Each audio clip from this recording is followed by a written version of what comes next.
Okay, this is going to be the sample test for rationals for advanced math for 2017.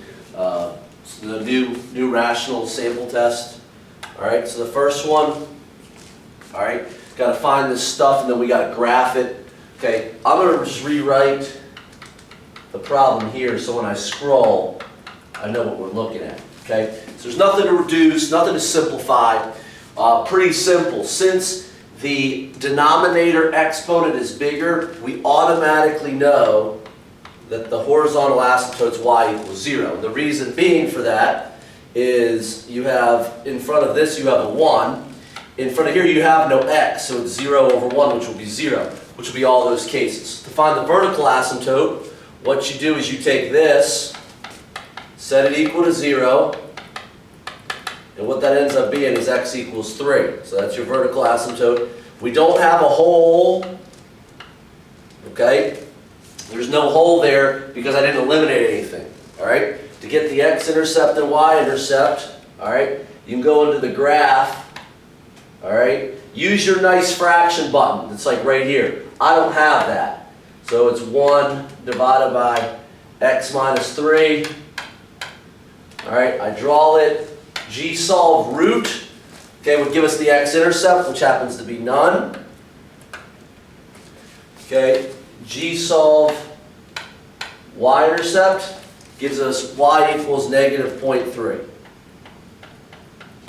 Repeat, okay? Now it's time to graph this stuff.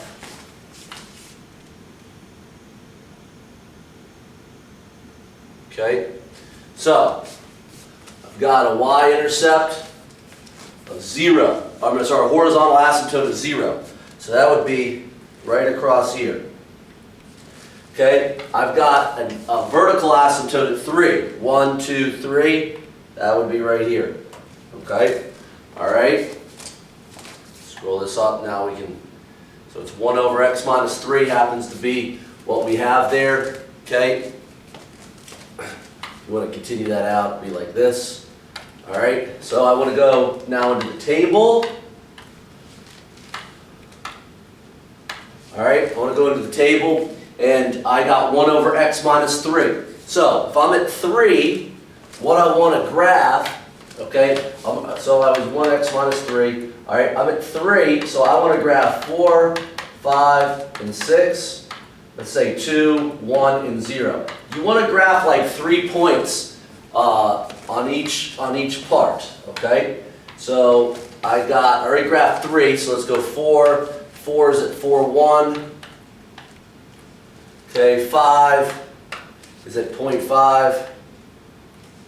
And then 6 is at 0.3. And all right, I'll finish that graph in a second. 2 is at negative 1.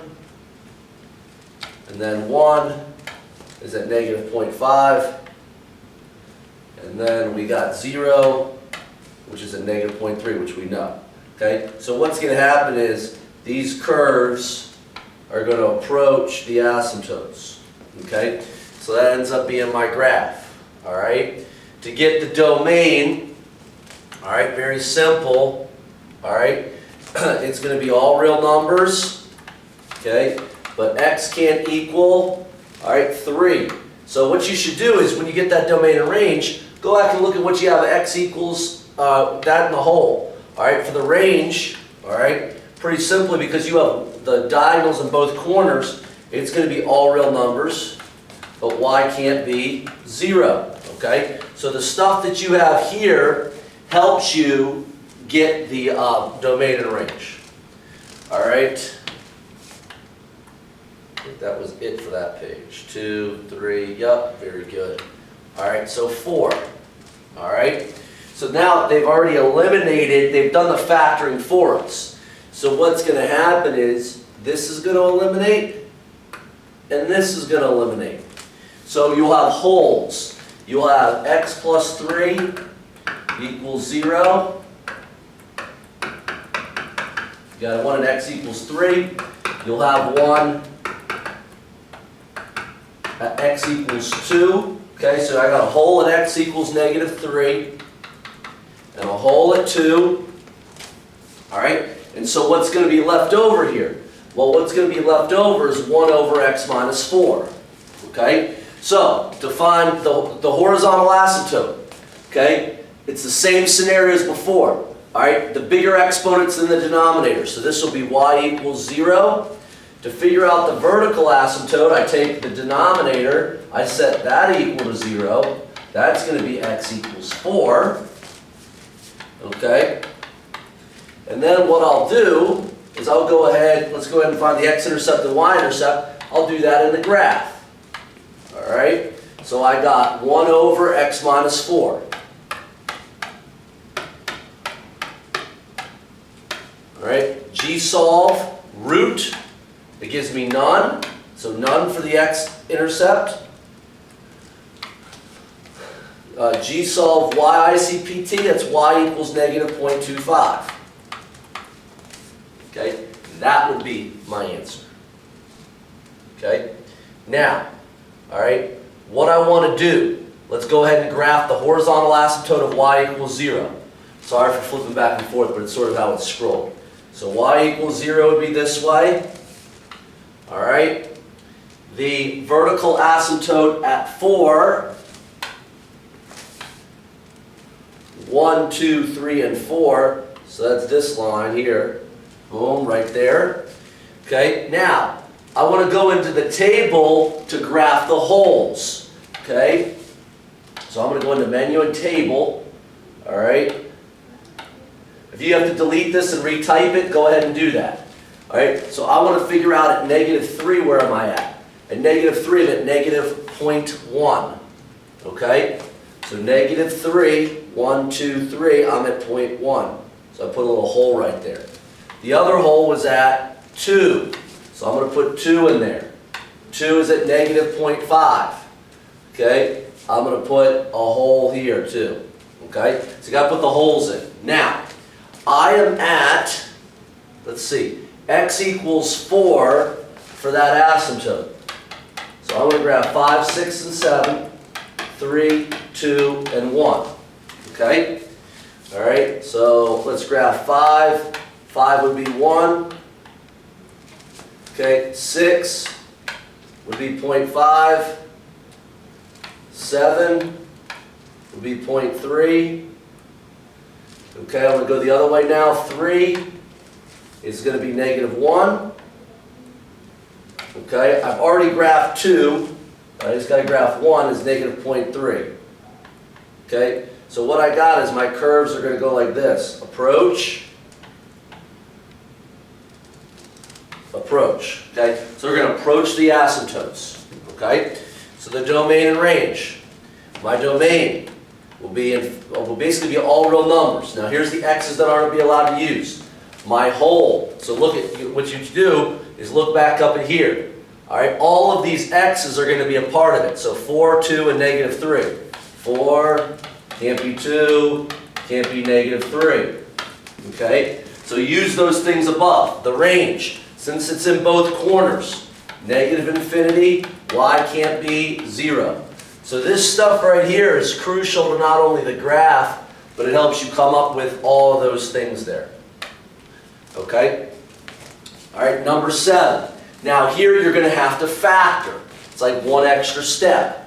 So what I'm going to do is I'm going to go into equa, polynomial, degree 2, and I type these numbers in going across. 3, negative 4, and 1.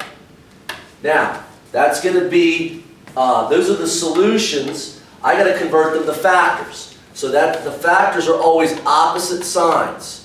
Okay, so factors, opposite signs. And they have like the x like that. Okay, so x minus 1. Okay, now for 1/3, okay, that would normally be like x minus 1/3. Okay, but then the 3 will move up. So that's going to be 3x minus 1. Okay, and then I hit exit to go back. Now I'm going to type in this one. 1, 4, and negative 5. X minus 1, x plus 5. X minus 1, x plus 5. So what's going to happen here is this is going to eliminate. Okay? So I got x minus 1 equals 0. That will be x equals 1. That's my whole for this one. Now, for my horizontal, I've got an x and an x, so I have a tie. So what I do is I divide those two numbers. 3 divided by 1, my horizontal will be y equals 3. To get the vertical, I take x plus 5, set it equal to 0. Alright, I get x equals -5. Pretty simple.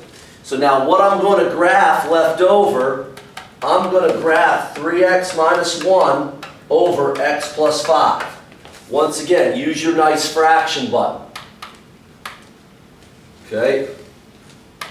3x minus 1 divided by x plus 5. Alright? G-solve root, I get x equals 0.3 repeating. G-solve Y-ICPT, I get y equals -0.2. Okay? Now when it comes to the graph, horizontal at y is 3. Okay? So I go 1, 2, and 3. Here.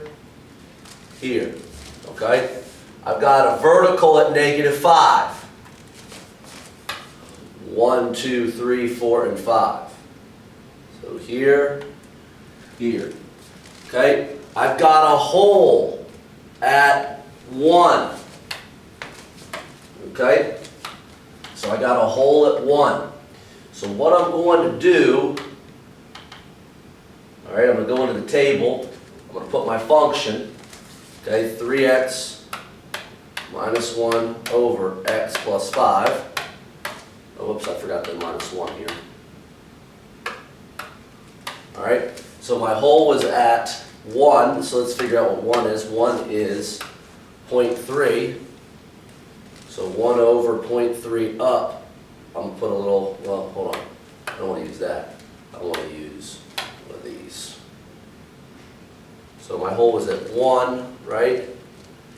0.3 up. So like just like that. So I got all that stuff in there. Now, I'm technically at 1, 2, 3, 4, -5. So what I want to do is I want to graph -4, -3, -2. I want to graph -6, -7, and -8 to make sure I've got the curves on here.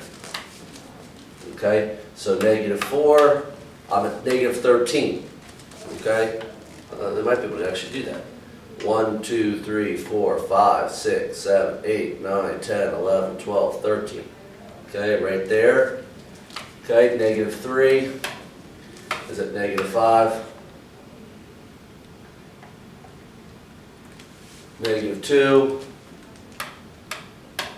is at -2.3.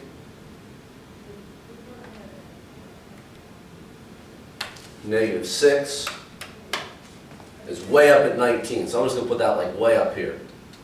Okay, the -5, oh sorry, -7 is at 11.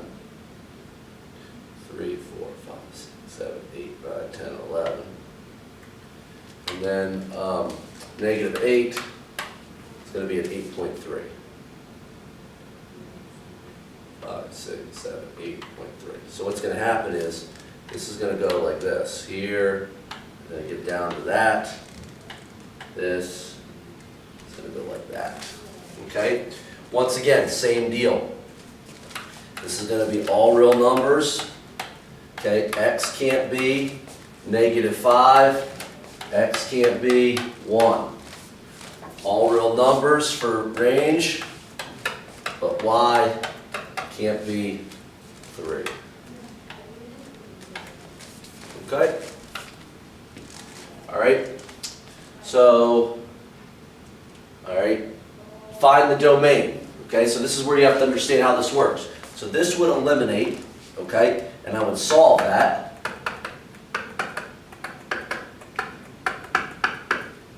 Alright? So at 6, then what I have left over, I would have to find my vertical asymptote. Okay, so 3x plus 4 equals 0. Subtract 4. That's 3x equals -4. Divide by 3. X equals -4/3. So this is going to be all real numbers except -4/3 and 6. That's why it will be D. Okay? What is the horizontal asymptote? Okay? Now the idea here is if you see the denominator exponent, so I got x1 and x squared, so the denominator is bigger. And that rule is it will always be y equals 0.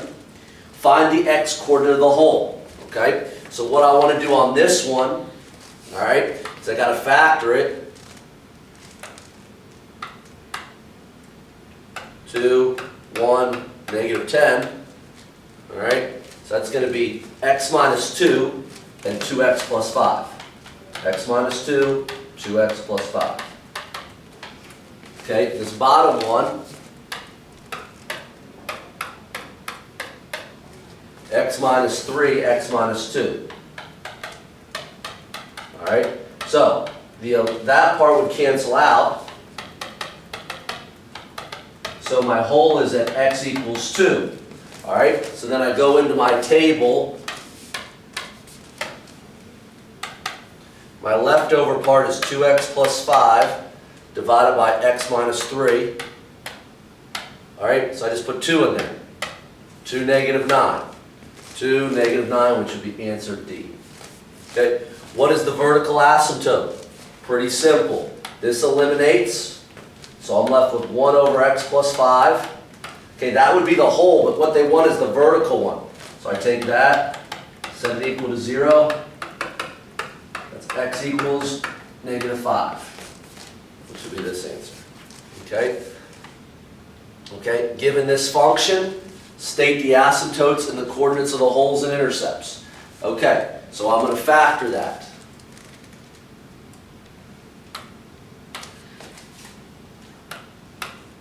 Then you equal, that doesn't look right already. 3, 9, negative 6. Yeah, that's not right. What should that be? Let's factor the bottom one. 2, negative 3, negative 2. Alright, that's 2 and 2x plus 1. Okay, let me see something real quick. This was meant to be a 2 here. 2, 9, negative 6. No, that wasn't it either. Okay. Go ahead and let's change this to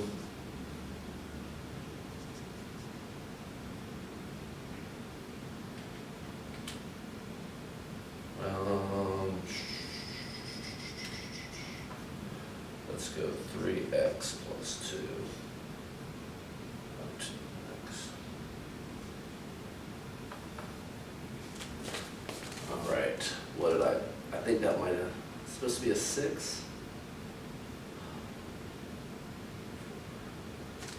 That's supposed to be a 4. No. 4x. 3. Okay, let's go ahead and change that to 4x squared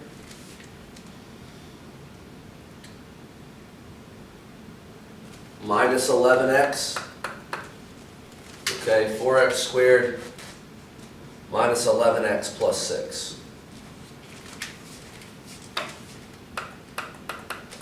Okay, so let's make that 4x squared minus 11x plus 6 instead. 4 minus 11 plus 6. Okay, so that's going to be 4x minus 3 over x minus 2. 4x minus 3 over x minus 2. All right, so what would eliminate here? That would be your whole.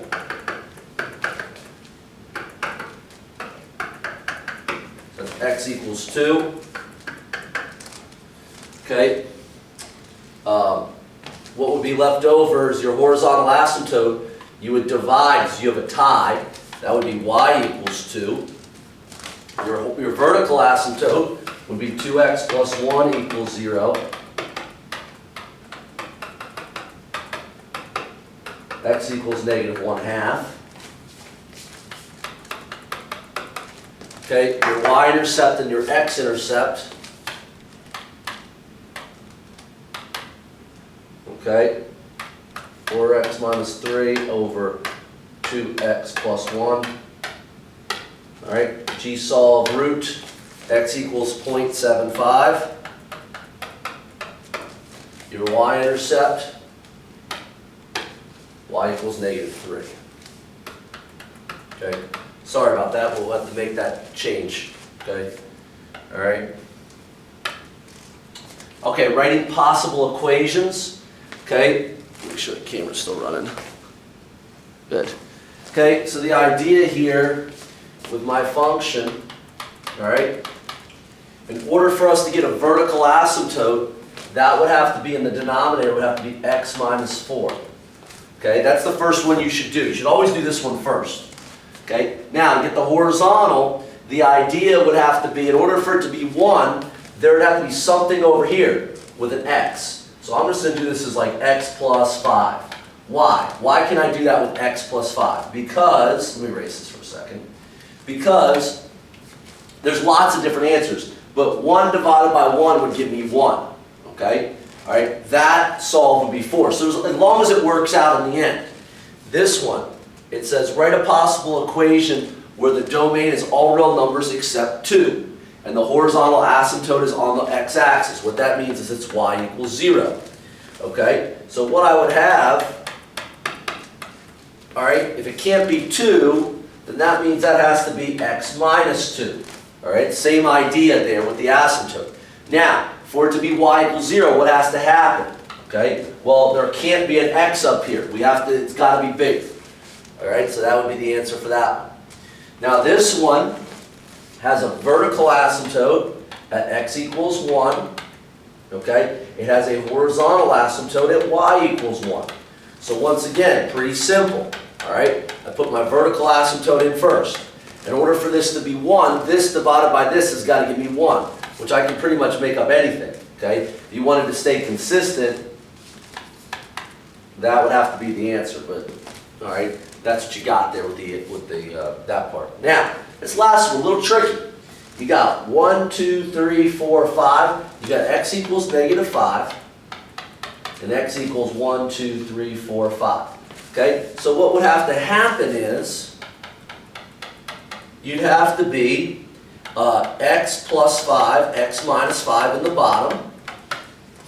Okay? Now, in order to get this up top, just pick out like an x squared, okay? Let's say, I don't know, plus 1. Okay? That will create that circle, that thing there. All right? So that would be your answer. Okay? So go ahead and make that change for that one problem, and you should be good. Make sure you just practice this up.